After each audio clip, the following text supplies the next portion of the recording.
Hi friends, welcome to Salem Padma சமையல். இன்றைக்கி நம்ம என்ன பார்க்க போகிறோன்னா, இன்றைக்கி ஒரு சூப்பரான ஒரு ஸ்நாக்கு பார்த்திங்கன்னா பஜ்ஜி மிளகாய் வச்சு நம்ம பஜ்ஜி செஞ்சு பார்த்துருப்போம், தொக்கு செஞ்சுருப்போம். இது பார்த்திங்கன்னா பஜ்ஜி மிளகாய் வச்சு ஒரு பக்கோடா செம டேஸ்ட்டாகவும் கிறிஸ்பாக இருக்கும். வாங்க போய் பார்க்கலாம். அதுக்கு முன்னாடி நம்ம சேனல் இப்போ தான் புதுசாக பார்க்குறீங்கன்னா சப்ஸ்கிரைப் பண்ணிக்கோங்க, பக்கத்தில் இருக்கிற பெல் பட்டனையும் கிளிக் பண்ணிக்கோங்க. இப்போ பாருங்கள், நான் ஒரு பவுல் எடுத்து வச்சுருக்கேன்.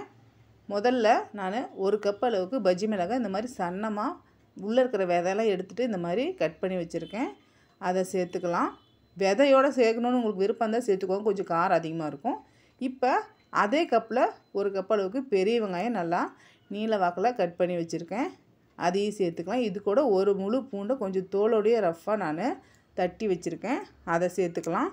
இது கூட கொஞ்சமாக மல்லி இலையும் கருவேப்பிலையும் வச்சுருக்கேன், அதையும் இதோடு கலந்துக்கலாம்.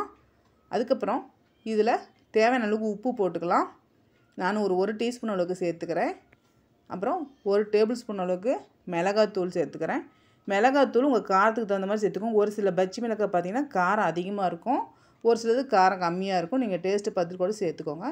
இது கூட அரை டீஸ்பூன் அளவுக்கு நான் பெருங்காயத்தூள் வச்சுருக்கேன். அப்புறம் 1 ஸ்பூன் அளவுக்கு சோம்பு, இதெல்லாம் சேர்த்துட்டு நல்லா இந்த உப்பு இதெல்லாம் கலந்து தண்ணி விடுற அளவுக்கு நல்லா கலந்து விட்டுக்கலாம். இந்த வெங்காயத்தோடு இந்த உப்பு சேரும்போது தண்ணி விடும்.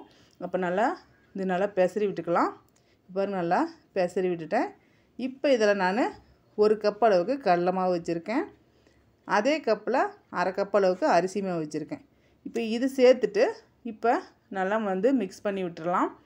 தண்ணி தேவைப்பட்டால் மட்டும் தெளிச்சிக்கலாம். ஒரு சில டைம் பார்த்திங்கன்னா அதே சரியாக இருக்கும். இப்போ எனக்கு கொஞ்சம் நான் தண்ணி தெளிச்சிக்கிறேன், ட்ரையாக இருக்குது.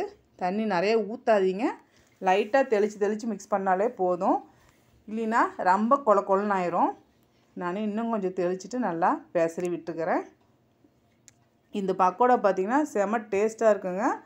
இது பாருங்கள், இந்த அளவுக்கு நான் பெசரி விட்டுட்டேன்.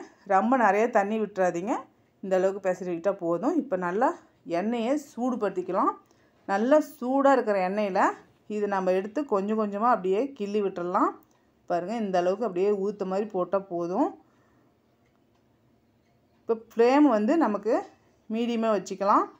இப்போது மீடியமாக வச்சுட்டு நல்லா திருப்பி விட்டு நல்லா கலர் நல்லா சேஞ்ச் ஆகணும். நல்லா இது பார்த்திங்கன்னா பஜ்ஜி மிளகாய் போட்ட மாதிரியே இருக்காது, நல்லா சாதாரண பக்கோடா மாதிரி தான் இருக்கும். இந்த பஜ்ஜி மிளகாயோட ஃப்ளேவர் இருக்கும், நல்லா இருக்குங்க. இப்போ பாருங்கள், நமக்கு இது நல்லா கலர் சேஞ்ச் ஆயிடுச்சு. பாருங்கள், இந்தளவுக்கு கோல்டன் கலர் வந்துச்சுன்னா நல்லா கிறிஸ்பாக இருக்கும். இப்போ எடுத்துடலாங்க. அவ்வளோதான், நம்ம சூப்பரான பஜ்ஜி மிளகாய் வச்சு ஒரு பக்கோடா ரெடிங்க. வீடியோ பிடிச்சிருந்தா லைக் பண்ணுங்கள், ஷேர் பண்ணுங்கள், கமெண்ட் பண்ணுங்கள்.